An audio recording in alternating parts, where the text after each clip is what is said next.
3 weeks ago, I started a new job at an old library in downtown Toronto. The building is massive, brick walls, creaky floors, narrow hallways. Nothing fancy, just old. The kind of place where every step echoes and dust seems permanent. Every corner feels like it could swallow sound. The first night, I stayed late to organize archives. Around 11:47 p.m., I noticed something odd. A book was sticking out on the top shelf in the reference section. I hadn't touched it. It was a leather-bound diary, unmarked, with no author. Only a symbol embossed on the cover, a triangle with 3 dots inside. It looked ancient, like it didn't belong in this century. Curious, I opened it. The pages were blank, completely blank. I set it down, thinking it was a misprint. A minute later, I heard it. Footsteps. Not mine. Heavy, slow, deliberate. Coming from the second floor. I called out, "Hello? Anyone here?" Silence. Then, the sound of a book falling. The diary. I looked. It was on the floor, open to the first page. Words were written freshly, in black ink. "I see you." I froze. My pulse spiked. I picked up the diary. The next line appeared immediately. "Do not leave tonight." I laughed nervously, telling myself it was a prank. But I was alone. The library's lights flickered. The old chandelier above me swayed. Though there was no breeze, shadows danced unnaturally across the walls, like they had a life of their own. I decided to leave. The doors were locked. They always lock at PM, but the key should have been at the desk. It wasn't. Footsteps came again. Upstairs. Above me. Slow. Unearthly. I turned toward the staircase. A shadow passed across the top floor. Slow. Floating almost. I ran to the reference desk. My phone. Dead. No signal.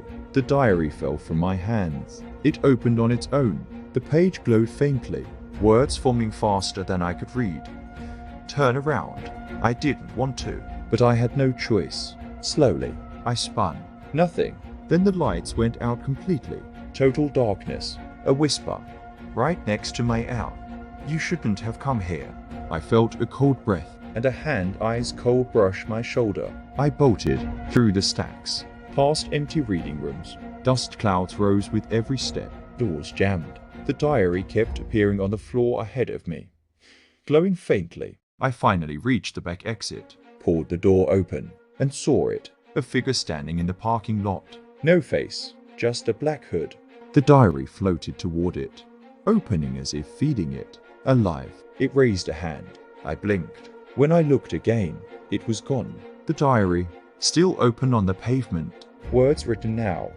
"You will return." I never went back. I quit the job the next morning, but the story doesn't end there.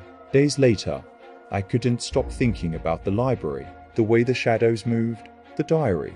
I started researching the building's history. It had been a library since the 1800s, but records hinted at something darker. Librarians disappearing, patrons vanishing, fires, strange illnesses. People reported seeing books rearrange themselves, even after hours. One account caught my eye. A janitor from 1963 wrote that he often saw a figure roaming the upper shelves. It never spoke, it only stared, and sometimes it would leave notes in blank books, words forming out of nowhere. I realized then, the diary wasn't alone. There were others, thousands, scattered through the library's shelves. Books that watched, that remembered, that trapped a piece of something, or someone. I couldn't stop thinking about the diary. I dreamt about it, every night, in vivid detail. I walked the aisles. I could hear whispers, smells of ink and smoke, shadows moving just at the edge of vision. One night, curiosity got the better of me. I went back to the library. The front doors were chained shut, but a small service entrance at the back, unlocked. I stepped inside. The air was cold, dust thick. My flashlight barely illuminated the stacks. Then I saw it, books floating slightly above the shelves, a low hum vibrating through the floor, and in the center of the main hall, the diary, open, the same symbol embossed on the cover glowing faintly. It started to write on its own, words forming rapidly. "I am waiting for you."